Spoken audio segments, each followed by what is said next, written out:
How do you handle the pressure of trading, especially when you are on a winning streak? Having your, like as you say before, your work schedule, this should be look like a job. Yeah. Everyone that asks me, hey, I want to be a professional trader. Hey, how long have you been studying? A month. Well, you studied journalism for, I don't know, 2, 3, 4, 5 years. 20 years. A doctor needs 10 years. So I think to be a professional trader, you need years, not months. So that happened to me as well. I am trading for years. And when I'm on a winning streak, I just follow my plan. And of course, what we were talking before, I have a strict money and risks management plan. And with that, taking away the earnings call, of course, you will follow it and you will have no impulsive reactions to the winning streak. Mm-hmm. But in my experience, many newcomers in this industry, when any trade go for the loss, they can hold. But if trades will in profit, it's difficult to hold that one.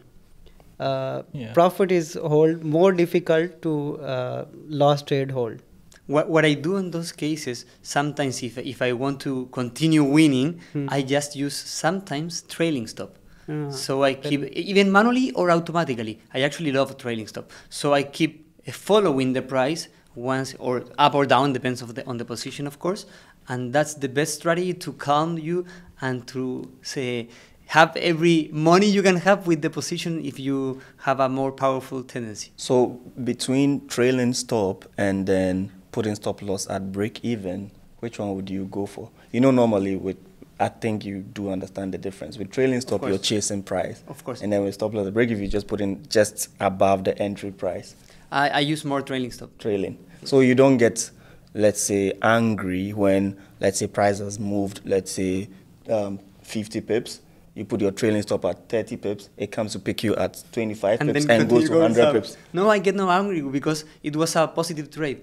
So I use like the Monty Hall problem, you know, when you have one door, we have 3 doors and you open one and there is a gold and you have a price, like the probabilities of the trade change. So once it passed the break-even spot, I think it's a Monty Hall problem.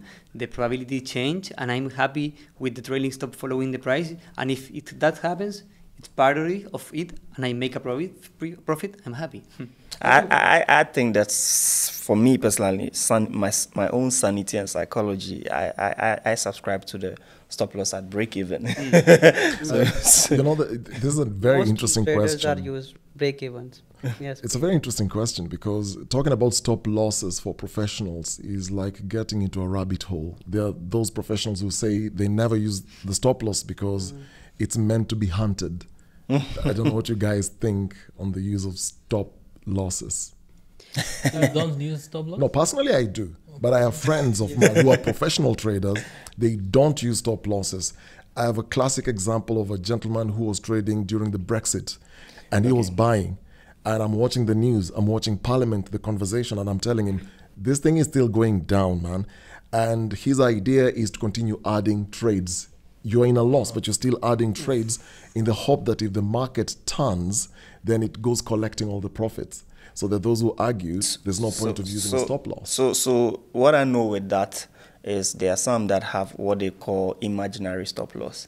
You know, more like it's a stop in their head. It's not as if they can watch their 100,000 go under, but they know like their pain point, they would normally call it. So let's say like they have 100,000. There's a risk to that anyway. Let's say they have 100,000, but for the professionals, I deem it for the fact that they are managing huge millions. So it's almost always hard to just like put a cap in terms of an automated stop.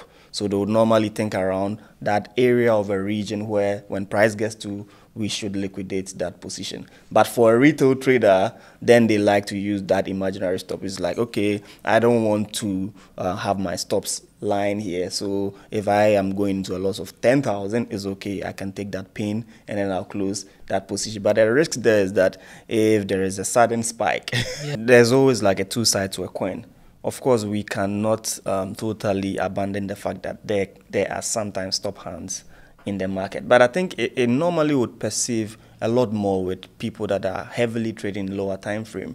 1 minute, 5 minutes, 15 minutes. You tend to see that this market is coming towards this zone and it will automatically like reverse like that. And then sometimes it can be a little bit more deeper than where your stops would want to be. And then from what I know, of course, like being that we're trading on electronic platforms, market makers, the industry players, when there's like a bunch of stop line under a particular range is visible, and then it's easy for people to drive the market all the way down there, pick it up, and then come up. But it's not totally an excuse to say, because of this, I don't want to set a stop loss. But you find a balanced ground between the two, and then you survive. And I think it also goes into how you manage your own emotions. What his style, I can't do that. I can't manage my emotions to hedge and do all that. I'll be in panic mode. Yeah. You too. What is your favorite feature on Exness, and how has it helped you with your strategy? This is interesting, because one of the things that I've liked, well, let me back up a bit. So there are times I mentioned I use the court report. So the court report generally gives me sentiment on the non-commercials and their direction, and this is for the long term. So if they're going long on the pound, I know when I go to my charts, I need to look for only buys. So now here's another contrarian view. So the contrarian view is I go against the herd, and that's one of my strategies. Sometimes when majority are selling, I want to pick a buy, and this is at the tons. So what the Exness terminal has helped me do, at the right side, you'll always see sentiment. So you'll always see on the terminal how many people are buying and how many people are selling. So quickly what I will do, rather than deploying an indicator, a third-party indicator, is just right on that terminal, I can look at what are the majority doing. So if the majority are buying, and you clearly see the percentage there and the number there. How many so yeah, I'll see how many clients are actually buying and how many are selling. So if I deploy a contrarian perspective into my strategy for that day, I will look at, all right, so 76% are saying they're buying. Okay, I'm going to time for a sell. So that's one really great feature that I've seen on the Exness terminal, because it's live. You see it as you're trading, and it keeps changing after every hour. So when I look at it, I know how I go about my timing. So that's one of the things that I like about it. So what I enjoy with the platform is the fact that it mimics the paid platforms that we have out there. Nonetheless, we have this coming to us for free. You can do like that replay button and stuff. And then the other one is also the close all trades.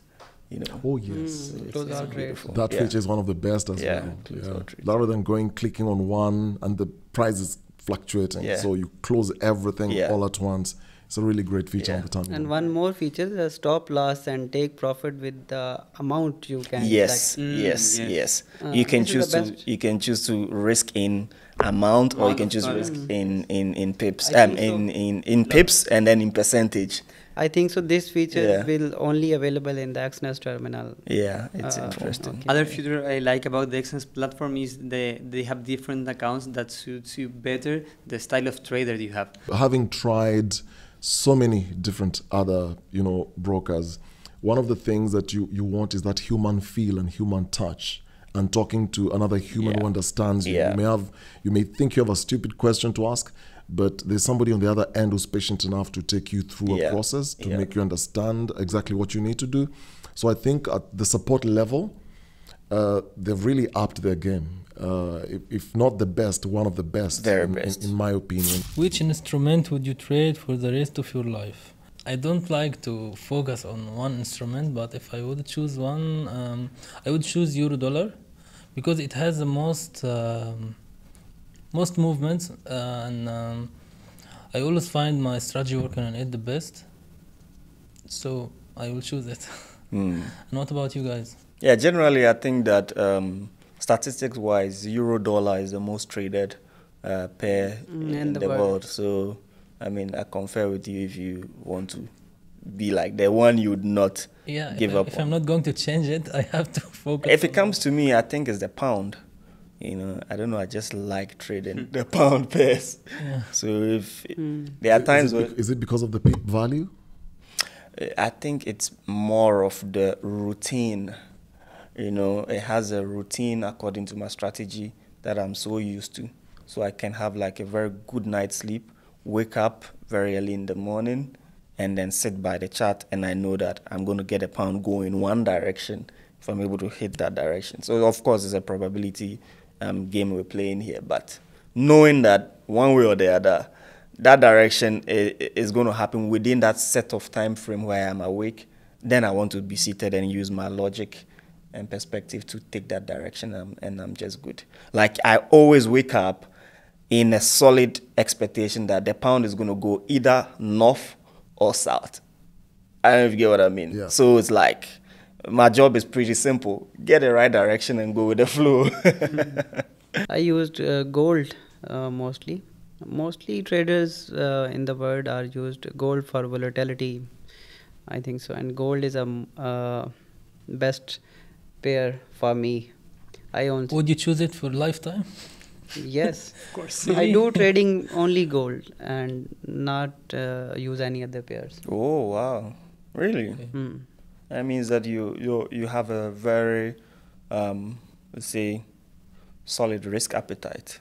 Because for people that trade gold, sometimes they can be tempted with their risk management, because you're seeing that you put, let's say, 0.2 and it is already making you $500. You're thinking, why not put 2 lots? Yes, gold is Yeah. a very risky pair, but on other hand, this is the most profitable pairs also.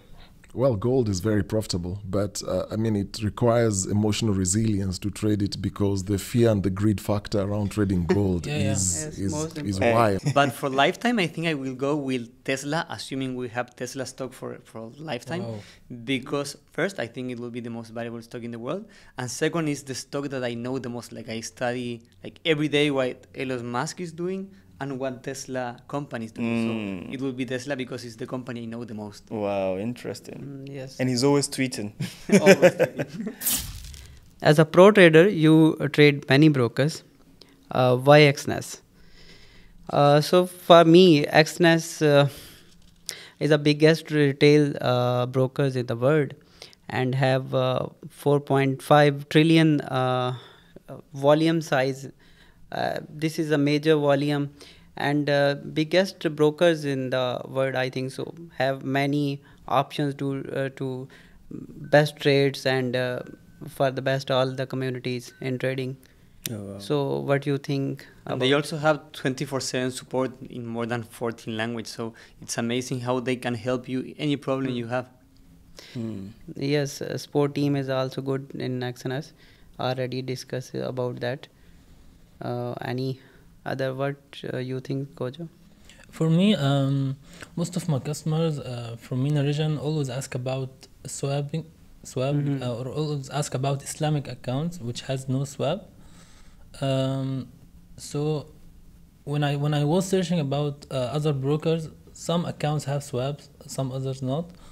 But in Exness, in MENA region, I didn't find any account have any swap. So that was the best for MENA region customers here. Interesting.